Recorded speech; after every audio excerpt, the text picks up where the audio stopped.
There is a right arm bone from a cave in northern Iraq that ends just above the elbow. Nothing below it was ever found. The end is smooth and rounded, way bone goes, when a body has had years to settle around what it lost.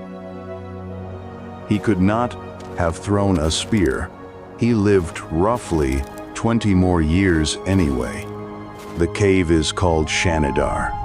It opens on the western slope of the Baradost Range, the Zagros Mountains of Iraqi Kurdistan, high above the valley of the Greater Zab.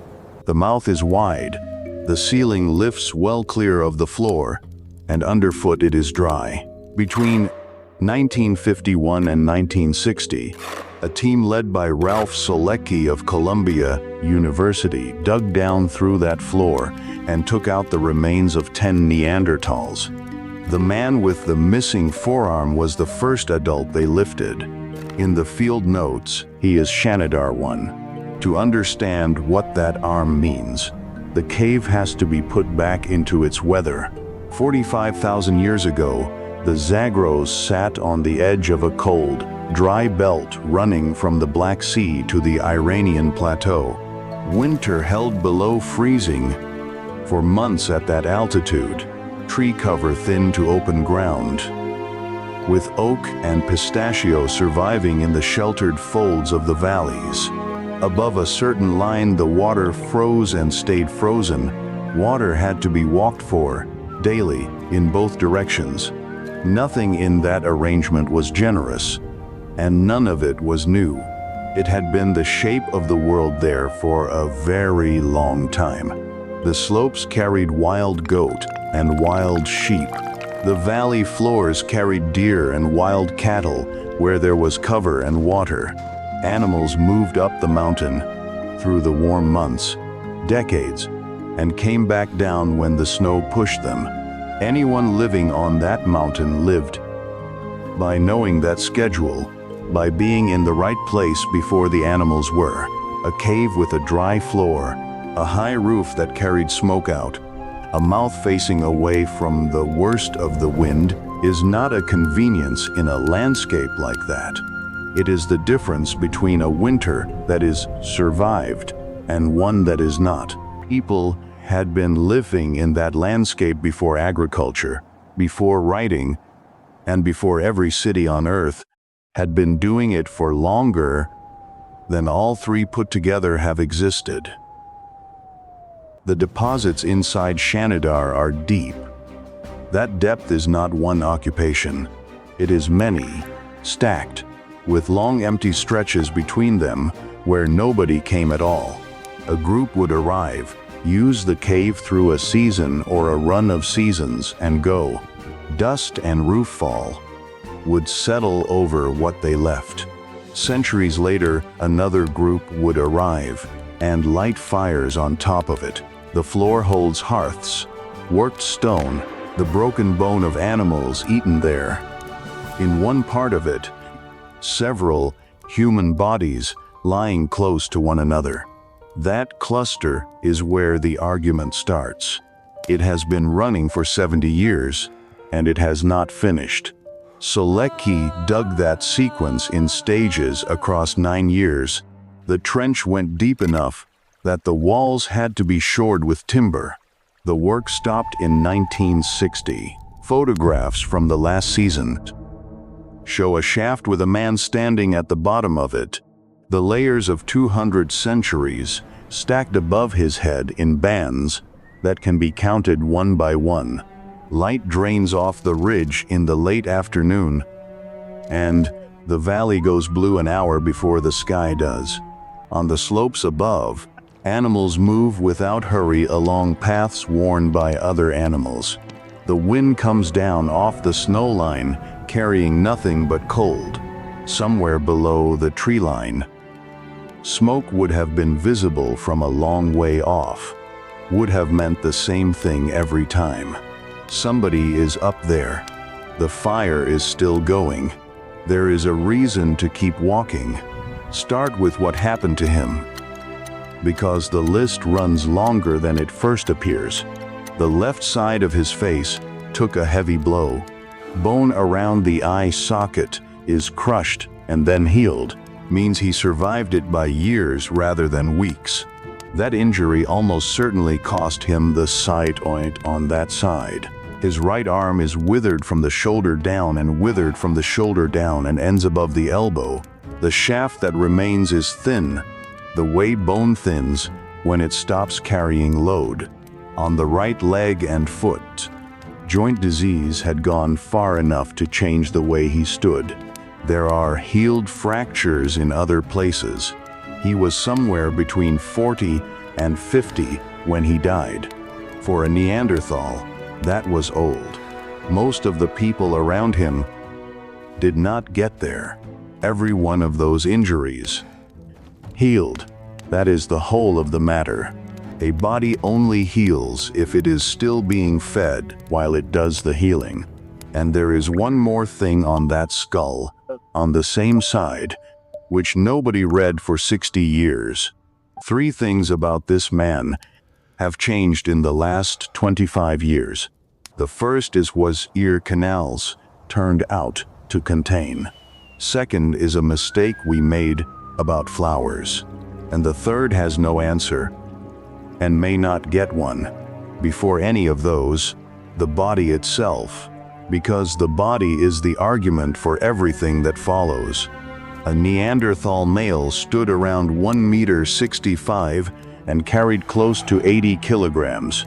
That is not a tall frame, and it is not a light one. The chest was deep and rounded. Forearms and lower legs short in proportion to the upper arm and thigh. His nasal opening was large. His pelvis was wide, and the hand could close on a shaft with a grip modern hands do not match. Set out as a portrait, that reads as crude. Set out as engineering, every line of it points the same way. A body loses heat across its surface, shortening the limbs and thickening the trunk lowers the ratio of surface to volume. The same mass gives up less warmth to the same air. That wide nasal passage warms and moistens dry, freezing air on the way to the lungs. Behind it, the deep chest carries the machinery that runs all of it. Even the load on the joints follows from it. So does the joint disease that turns up again and again in the record, including in his right leg. That design took hundreds of millennia to assemble. The only thing assembling it was which children lived through which winters. The shoulder carries the same argument. The blade of a Neanderthal scapula shows a groove for muscle attachment that is deeper and differently placed than ours, a pattern associated with holding force against the body rather than releasing it away from the body. Red alongside the thick arm bones and the grip points toward work done at close range, under load repeatedly, across a lifetime. The children grew into it early. Dental studies suggest Neanderthal young reached adult stages of tooth development somewhat faster than modern children do, though how far that carried into the rest of the body is still argued over. Whatever the pace, there was no long adolescence at the end of it. The record does not contain many people who were allowed to be unproductive for years, which is worth holding on to going into what comes next. The teeth carry the same signal. Neanderthal front teeth are frequently worn down flat, far beyond what chewing food would produce. The enamel carries fine scratches running at an angle across the surface. The usual reading is that the mouth was working as a third hand, gripping hide or fiber while both hands pulled, and a blade came in close to the lips. Most of the scratching, the Schurischen, which is how we know most of them were right-handed. It is a small thing to know about somebody. It is also the kind of thing that only shows up in a body that worked for a living. There is also the matter of the head. Neanderthal brain cases hold On average, a volume at least equal to ours and often above it. Brain size is a poor guide to anything on its own. The shape differed from ours in ways that probably mattered more than the volume, but the older assumption that there was simply less there does not survive contact with the measurements. For most of the 20th century, the whole body was read backwards. In 1911, the French paleontologist Marcellin Boule published his reconstruction of a skeleton from La Chapelle aux Saints and gave the world a stooped, bent-kneed, shuffling animal with its head thrust forward. That figure walked straight out of the monograph and into textbooks, museum halls, and every cartoon since. The skeleton Boule worked from belonged to a man with advanced arthritis who had lost nearly all his teeth. Boule reconstructed a sick individual and described a species. In 1957, William Strauss and A.J.E. Cave went back to the same bones, said so in print. Half a century of settled scientific opinion rested on one damaged skeleton and one confident reading of it. It is worth holding on to how ordinary that was. Nothing about the process was careless. It was simply wrong, and it took 46 years and a second look for anyone to establish that. Inside the cave, the air holds still. Smoke leans toward the entrance and thins into the daylight before it clears the mouth. The rock overhead is dark with the residue of fires that were lit again across a span of time nobody sitting under it could have counted. Morning comes late against that slope. Mist sits in the valley below the cave and burns off from the top down. The ridge clears first, and the floor of the valley stays hidden until the middle of the day. Water runs somewhere under the rock and cannot be seen. In 2017, Eric Trinkhaus of Washington University in St. Louis and Sebastian Villot published a paper in the journal PLOS ONE about something inside Shanidar one's ear canals. Both canals had grown bony lumps, dense and turned inward, narrowing the passage toward closure. The condition is well documented in people alive today. It develops from long exposure to cold water and cold air, is why it is common in swimmers and divers. In his case, the growths were extensive enough that the authors concluded he had lost most or all of his hearing. There is a second study that makes the loss specific. In 2021, a team led by Mercedes Conde Valverde used the ear anatomy of Neanderthals and their ancestors to model what those ears could receive, and found a hearing range close to our own, with sensitivity in exactly the band that carries speech. So the equipment he lost was not a vague sense of the world. It was the frequencies other people talk in. So the list has to be read again from the start. Blind on one side, deaf, one arm ending above the elbow, a leg that hurt to stand on, all of it healed, all of it permanent, all of it carried at the same time. Put that body on open ground. The landscape held cave bears, leopards, and hyenas, and it held them in numbers.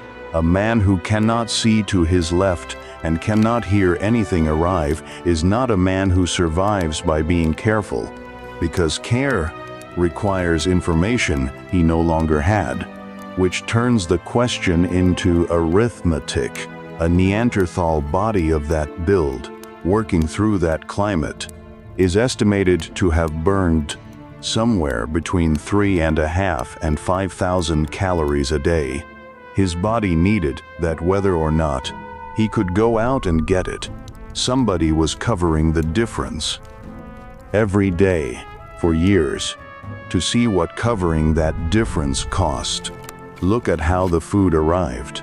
Chemical analysis of Neanderthal bone measures the ratio of nitrogen isotopes laid down by diet.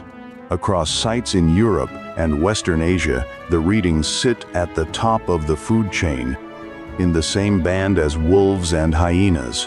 Whatever else they ate, the bulk of the protein came from large herbivores: red deer, horse, bison, wild cattle, ibex. Animals weighing between 200 and 800 kilograms. And in some places a great deal more. Their weapons were wooden spears, some carrying a worked stone point bound to the shaft. Those spears were built to be driven in and to be thrown across short distances. The stone on those spears was not simply broken to an edge. The dominant method across this period is called l'évaloir, and it works backwards. A core is shaped first, through a sequence of preparatory strikes that remove nothing useful, until its surface holds the outline of the blade that has not been struck yet. Only then does the final blow land, and the finished flake comes off in one piece. Every strike in that sequence is made for the sake of a strike several steps ahead. The method fails completely if the sequence is improvised. The stone itself was often not local. At sites across Europe, raw material has been traced back to outcrops tens of kilometers from where the finished tools were finally dropped, and in some cases considerably further than that. Somebody knew where that stone was. Somebody went to get it and carried it home. That is a plan held across days and across terrain by people who left no maps and no marks on the route. To fix that flake to a shaft, Neanderthals in Europe made adhesive out of birch bark. Birch tar requires the bark to be held at roughly 350 degrees Celsius, with the oxygen kept out. Too cool and nothing separates. Too hot and it is destroyed. Let air reach it and it is destroyed as well. There are no ceramic containers in this period, so the process has to run underground, sealed under a mound, in a vessel improvised from the same material being cooked. Experimental archaeologists spent years working out how it could have been done at all, and the discussion is still open. It is the oldest synthetic material any human being is known to have manufactured. And our species did not make it. Fire runs underneath all of it. Not lighting a fire once, which is hard enough. Holding one through a wet week, carrying it between camps, banking it down overnight, keeping enough dry fuel gathered ahead of the weather to do the same thing again tomorrow. Every hearth in that cave floor is the visible end of a chain of work that began days earlier and involved more than one person. None of this is the behavior of a group scraping by on instinct. It is a working economy. It has overheads. All of that preparation runs into one hard limit. A thrusting spear used on an animal of that size requires the distance to close. Everything the hunter is due happens inside a few meters, and the animal decides when it starts. The animal turned toward the sound. What happened next is written on the bones. In 1995, Thomas Berger and Eric Trinkhaus published an analysis in the Journal of Archaeological Science, comparing the pattern of healed injury across the Neanderthal skeletal record against injury patterns in living populations. They ran it against a range of modern occupations to find the closest fit. The match was rodeo riders. Not soldiers, not laborers, not any of the trades that involve heavy work or falls. People who work at close range with animals far larger than themselves, who get hurt about the head, neck, and upper body. The comparison has been debated since, as it should be. But the underlying observation has not moved. Injury in this population is not an occasional accident. It is a feature of the working life, and it is survived, and then it happens again. Consider what surviving one of those required. With nothing available that we would call medicine, a broken leg means weeks of not walking, inside a group that walks to eat. A deep wound means a fever that either breaks or does not. Nothing anyone can do to tip it either way. No splint in the record can be identified with any confidence. There is no evidence of bones being set at all. There is only the healed result. And the healed result tells us the person stayed still long enough, stayed warm long enough, and kept eating the entire time. Every one of those three conditions is somebody else's labor, sustained for weeks by people who were also hungry, which makes the arithmetic visible. A group of adults, each burning 4,000 calories a day, obtains those calories through repeated close encounters with animals capable of ending them. Every successful hunt is borrowed against an injury that has not arrived yet, and the record shows the injuries arriving, healing, and arriving again across the whole geography of the species. In all of that record, one thing is almost never found. Nobody in it appears to have been managing alone. Now put the cost against the group. A band like this runs on a narrow margin by design. It needs a minimum number of working adults to bring in enough meat through a bad month. Stone has to come from particular sources, along with wood, hide, and fire kept alive between camps. The band moves when the herds move, and it carries what it owns. Every person in it who eats without hunting is a subtraction from a total that was never large, and the margin was seasonal, which makes it worse. Large animals are not available in equal numbers year-round. There are months when the herds are close, and months they are not, and months when they are not. The gap has to be crossed with whatever was put aside. Cold helps with storage, and does nothing for the rest of it. A bad autumn is not felt in autumn. It is felt in the third week of February. A modern instinct wants to say the crypt him because groups were small and everybody counted. But he was not a body that counted in that sense. He could not carry. He could not throw. Nothing warned him of an animal approaching from the left, by sound or by sight, in a system that thin. He was not a marginal cost. He was a standing one. The honest position is that we do not know what he gave back. It is possible he did work that leaves no trace in bone. Napping, preparing hide, holding the knowledge of where water sat in a dry year, which slope held game in a hard winter, keeping children while others were out. It is also possible he gave back nothing measurable and was fed regardless. The skeleton cannot separate those two, and no skeleton ever will. At that altitude, with no light anywhere on the plain below, the night sky comes down close. The cold arrives after sunset and keeps arriving until morning. Somewhere out on the slope, snow shifts and settles and is quiet again.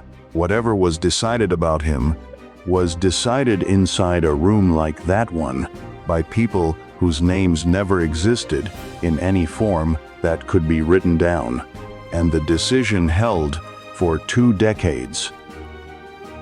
Kang visual tuan, Kong Le, which leaves the injuries, and the injuries are where this stops being about Neanderthals at all. In 2009, a team led by Anna Gracia published in the Proceedings of the National Academy of Sciences on a child's skull, recovered from Cima de los Huesos, a shaft at the bottom of a cave system in the Atapuerca Hills of northern Spain. The skull is catalogued as cranium 14. Braincase sutures had closed too early. The head is visibly deformed as a result. In living children, the same condition frequently affects development and requires intervention. The child lived to about 10 years old, long enough to have been carried, fed, and kept up with a group that moved. The sight itself is worth a sentence. Cima de los Huesos is a chamber at the bottom of a vertical shaft, reached through a cave system in the Atapuerca Hills. It has produced the remains of at least 28 individuals. There is no sign that people live down there. How that many bodies came to be at the bottom of a shaft is still discussed. Deliberate placement is among the explanations on the table. Cima de los Huesos is not a Neanderthal site. The remains there are roughly 430,000 years old, from a population ancestral to them.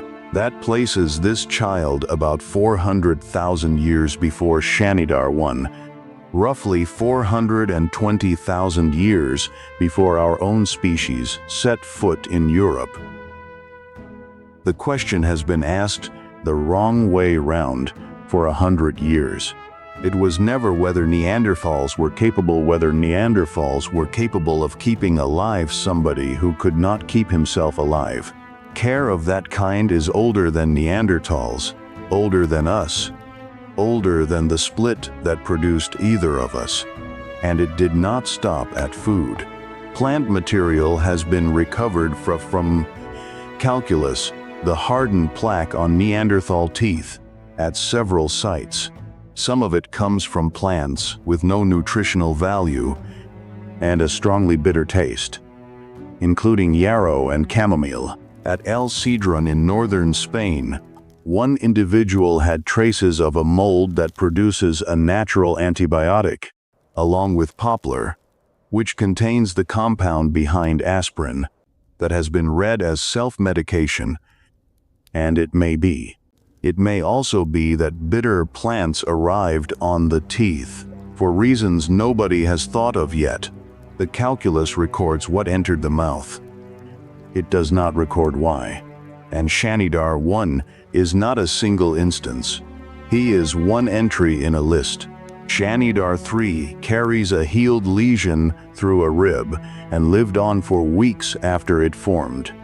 Others in that cluster reached ages a group without support does not produce. The pattern repeats outside Iraq. There is La Farassy in southwestern France, and Krapina in Croatia, where roughly 900 fragments came out of a single rock shelter. At La Chapelle aux Saints, the man whose arthritis misled Boule had lost almost all his teeth years before he died, and was still eating. At Dederier in Syria, 2 infants were recovered lying on their backs with the arms folded, in pits cut into the cave floor. They were around 2 years old. Whatever remains uncertain about Neanderthal burial in general, small bodies were being placed in the ground deliberately by people who then went on living in the same room. In 2004, Rachel Kaspari and Sang-hee Lee published in the same journal a survey of the ratio of older to younger adults across the human fossil record. The ratio climbs steeply late in the sequence. More people living long enough to be old, in populations where being old required other people. Something in this line began keeping alive those who could not keep themselves. It began so far back that no living species carries any memory of starting it. And here the argument has to be reported as it actually stands. Because inside the field it is not settled. Eric Trinkhaus. who has spent more of his working life with these particular bones than almost anyone, has argued repeatedly that survival with impairment is not on its own proof of compassion. A group that stays in one place, that has surplus in good seasons, that simply does not drive out an injured member, will produce the same skeletons. Tolerance and Vosges leave, identical bone. Penny Spikins at the University of York has argued the other way. That care sustained across years is not a passive state. It is a choice made again every day. Under cost, the fact that it was made is itself the finding. Both positions are built from the same evidence. That is the honest condition of it. And anyone who tells a story without saying so is selling something, which brings back the second of the three things promised at the start. It is a warning about how all of this works. Shanidar 4 was an adult male, laid on his left side. In the late 1960s, the palynologist Arlette Leroy-Gourhan analyzed soil taken from around him and found pollen, not the scattered grains that wind delivers to every surface on Earth, clumps from several flowering species, some of which still grow on those slopes. Today, the reading was immediate. Somebody had carried flowers into the cave and laid them with the dead. Shanidar 4 became the flower burial. Solecki published a book in 1971 and put the phrase in the title. For a generation, it was the single most quoted piece of evidence that Neanderthals held ceremonies for their dead. In 1999, Jeffrey Sommer published a reassessment. The slopes around Shanidar are home to the person Gerd, a burrowing rodent that gathers seeds and flower heads and stores them in chambers underground. Gerd burrows were recorded during the excavation itself. A burrow running near a buried body puts exactly that kind of pollen concentration in exactly the place it was found, without anyone having carried anything anywhere. The flower burial has not been disproved. It has been made uncertain, which is a different thing and a less comfortable one to sit with. This is what evidence looks like from the inside. A finding arrives, carries a great deal of meaning for 30 years. Then a rodent is proposed, and the meaning has to be held far more loosely than anyone would like. Anyone still repeating the flower burial as established fact is a full generation behind the literature. Out past the last of the trees, the ground opens and keeps opening. Grass moves in one direction all afternoon. Far off, something crosses the middle distance too slowly to be certain of, is gone before it can be named. They are not here now. That has to be accounted for, and the account has changed as much as everything else in this story. The youngest securely dated, this Neanderthal material, falls somewhere around 40,000 years ago, the Western European sites among the last. The disappearance took thousands of years. It did not happen everywhere at once. In some regions, the population appears to have thinned long before it ended, and the dates themselves have moved. A great deal of material, once thought to be very late, turned out, on redating with better methods for removing contamination, to be older than reported. Several supposed last strongholds quietly stopped being last strongholds. The shape of the ending is still being revised as the chemistry improves. At least 3 pressures were running at once, and not one of them is sufficient on its own. The first is climate. Between roughly 44 and 40,000 years ago, the record holds some of the sharpest temperature swings in it. arriving fast enough that vegetation zones shifted inside a single human lifetime. A population tuned to particular animals in particular terrain has no good answer to that. Whatever made them successful in that landscape is the same thing that left them nowhere to go when it moved. The second is size. Genomes recovered from Neanderthal remains, including a high coverage sequence from Vindesia Cave in Croatia, published by K-Proofer and colleagues in 2017, point to small scattered groups with low genetic diversity, in some cases close relatedness between the parents of a single individual. Populations at that size do not absorb bad decades. They absorb one, and the next one lands on a smaller group than before. The third is that the landscape stopped being theirs alone. Our species moved into Western Asia and then Europe across this same window. Two populations working the same valleys and the same herds do not need conflict to displace one another. They need only to want the same thing in the same bad year, to differ slightly in how fast they recover, and the two populations did not stay separate. The genomes carry the record of contact in both directions, across more than one episode, in more than one region.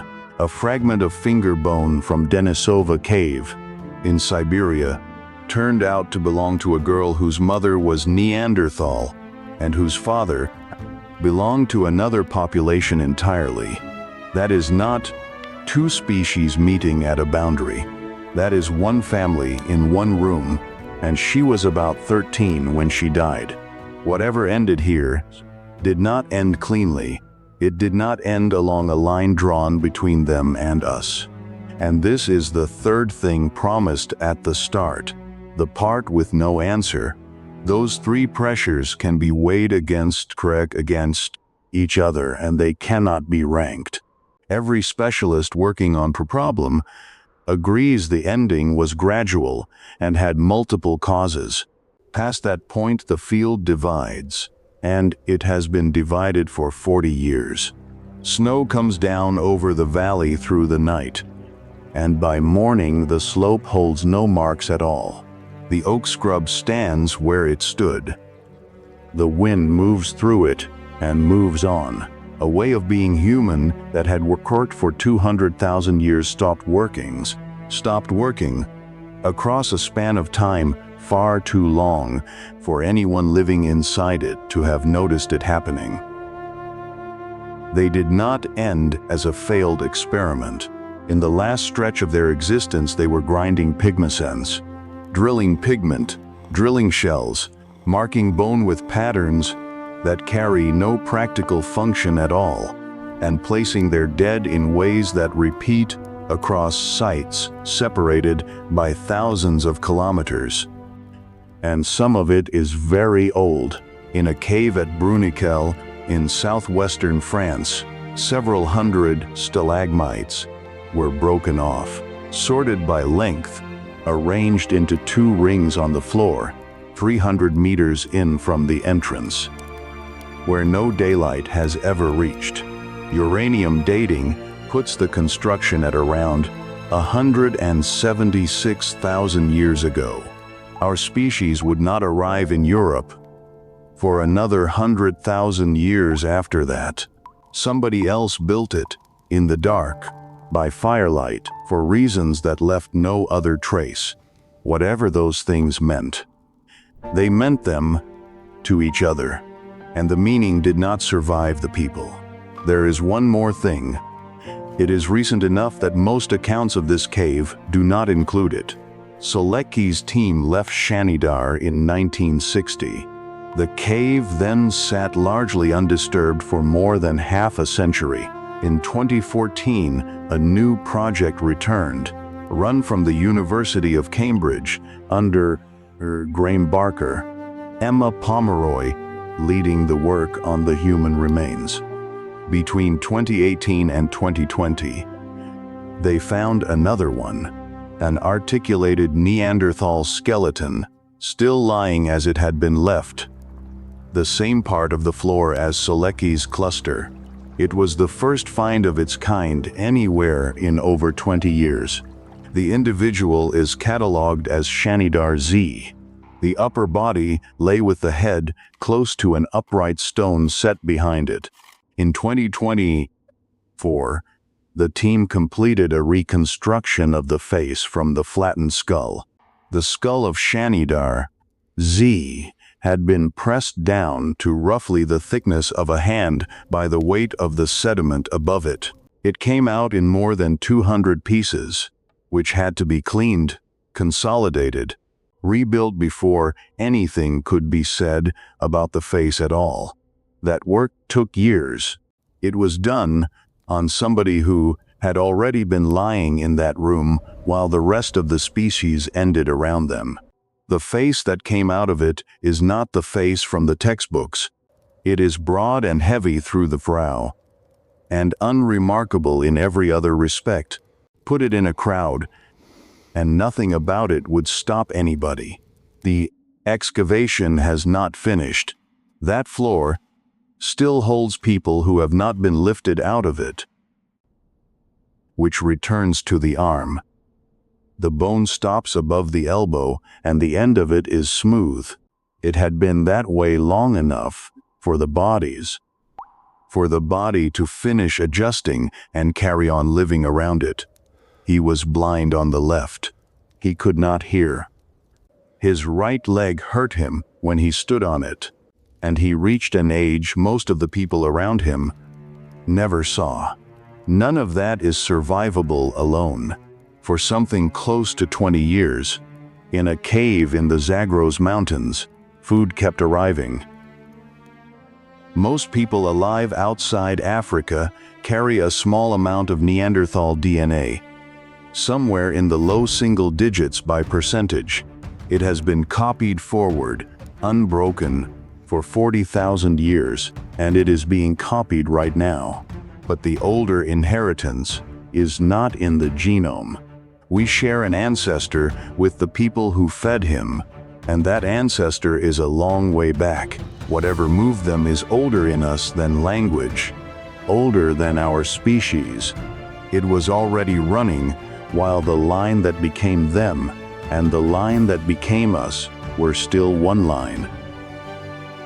It is not the part of ourselves we usually point to when we explain why we are the ones still here. The soil in that cave has been giving people back for 70 years, and it has not stopped.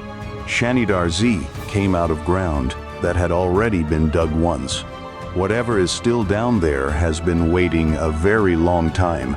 It is in no hurry at all. Tess, neither are we.